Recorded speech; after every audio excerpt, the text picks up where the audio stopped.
Okay, hi and welcome back to my little book corner, my book review corner, I guess we can call it. I bring you today another book talk. Okay, so today, you've seen the title, you've seen the thumbnail, you know what we're doing, you know what we're talking about. I even set the mood over here with some green for the marvelous, the fantastic, the icon Evelyn Hugo. Yes, I finally read The 7 Husbands of Evelyn Hugo, and I loved it. So to start, let's do a quick synopsis. So pretty much, Evelyn Hugo is this big movie star in the 60s, and now she is, I think, 79, I think, at the beginning of the book, and she wants to tell her life story.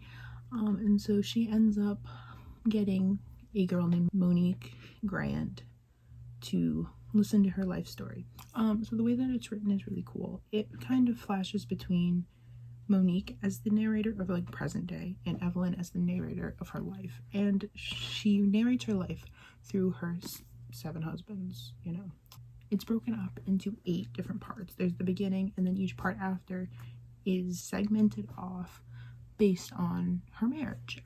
So I got the first page up here, her first husband. We have the beginning piece, and then we have her first husband, and then it goes on from that. Every time there's a new part, it's like broke up between, like, parts of her life are broke up by who she was married to, which I think is very interesting and cool. The plot of this book is amazing. I loved it. There is the big twist of the book I didn't see coming. I finished this morning, and I went to bed last night with 100 pages left, and last night it was like 2:33 a.m. and I was just like, I can't finish it because I need sleep. But what is going to happen? And I sat there and I was like, I don't understand how this is all going to end. Like, it says right on the back that Monique and Evelyn their lives are like interconnected in some way. And so I was just sitting there last night and I was like, how is this going to end? How are they connected? Like, where's the link? I'm not seeing it. How is this going to happen? Like, I didn't get it. And for me, when it happened, it wasn't even a thought in my head. When I saw the twist, I was like, oh my god, I didn't even think that could be it. So for me, at least, it came out of left field. Like, I had no clue where it was going, and I loved every minute of it. Her life is just full of such like ups and downs, and there's practically a cliffhanger at the end of every chapter. So you just need to keep reading. It's a book that you need to like devour, and it is so good. I think that the end wraps things up really nicely, and I think the plot was well thought out, well constructed, and well written. I love Evelyn Hugo. She is amazing. Her choices are not always great, but I love her. I love her confidence. I love her elegance. I just love her. And getting the story from her point of view is amazing. I love her parts. And she's just an icon. She's not afraid to like get what she wants. She'll step on people's toes, and I love that. She is in it for her, and I love that. But even though she's in it for her, you can see her character development in a way throughout the book. You start to see who are the people she cares about and who are the people that she'll use to get what she wants, and I love that. Now, you can't talk about Evelyn Hugo without discussing her 7 husbands. Most of them sucked. Her first husband, Ernie, I think that's his name. Poor guy. Don't really care. Second husband, Dawn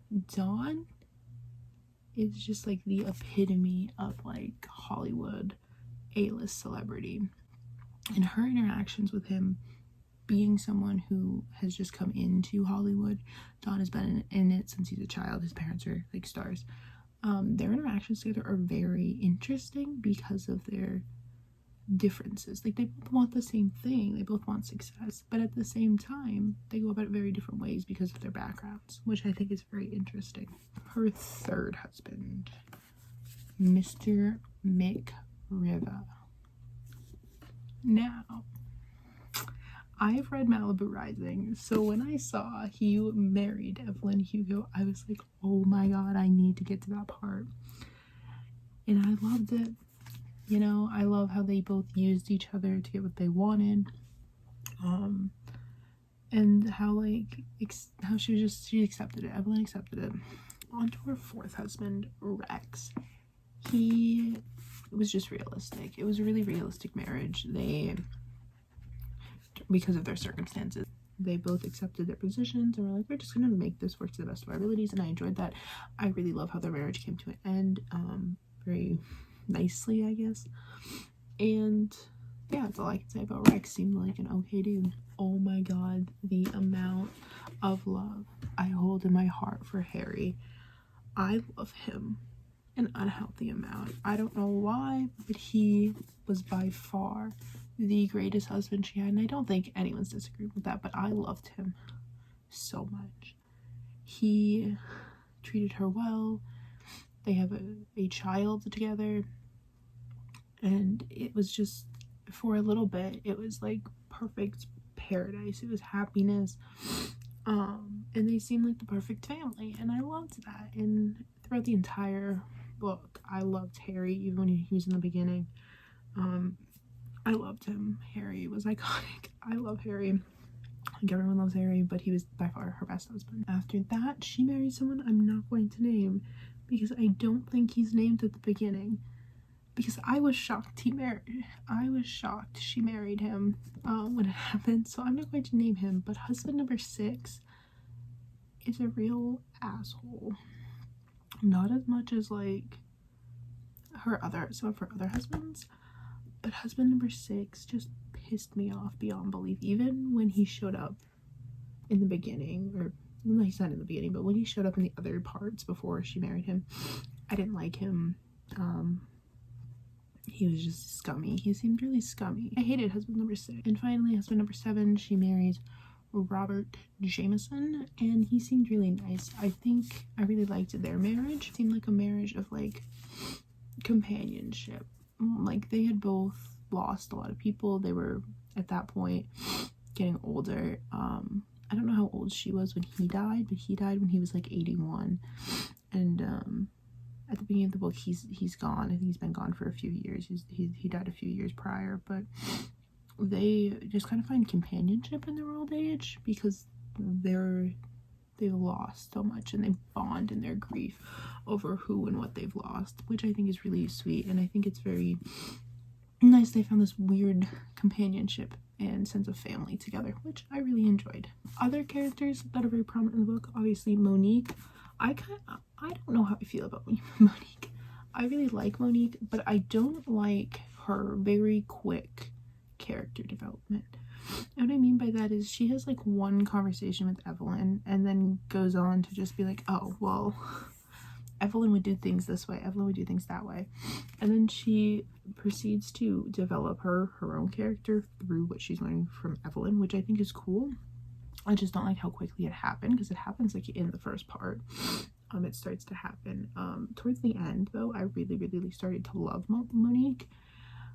The big reveal at the end and the way she handled that and the way she handles her relationship, because throughout the book she is going through a divorce. I loved that. I really liked how she handled those kind of things. Other prominent characters in the book include Celia St. James and John Braverman. They are kind of like Evelyn's friends, and it's odd. The relationship she has with Celia in the beginning, they hate each other, but then they soon grow to like have a weird connection through what they need from each other. It's a very conditional friendship, especially in the beginning, and they use each other for what they want. Evelyn doesn't really know John that well, but she grows to know him throughout the book, and they form a friendship. My final review of The 7 Husbands of Evelyn Hugo, I rated it a 5 stars on Goodreads. If you want to go check out my full review on Goodreads, my Goodreads is in the description below. I think this was very well written. I really enjoyed Taylor Jenkins Reid's connectivity. I didn't notice that was a thing in her books. I really enjoyed seeing Mick show up in this book, which is kind of weird. And I also hear he has an appearance in Daisy Jones and the Six, which is on my TBR. So I'm excited to see him there. I really like that she's creating this like world in California throughout the decades, but they all have to do with like this culture and this atmosphere. And so I think that intertwining different side characters is really cool and interesting, and I really love it. I also love the way Taylor Jenkins Reid writes. Both books I've read by her have been a past present kind of thing, and I really like the way she handles that format through both of the books I've read by her. So this was a 5 stars for me, although I thought the beginning was a little slow and I didn't think I was gonna like it.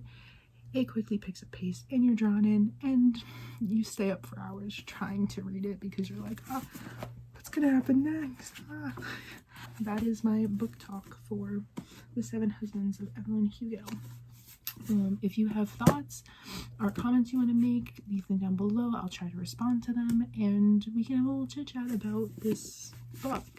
Did you like it? Did you not like it? What was great about it? What sucked? You know, anything you want to talk about. Make sure you like, subscribe, and comment down below, and I will see you next Sunday. Bye.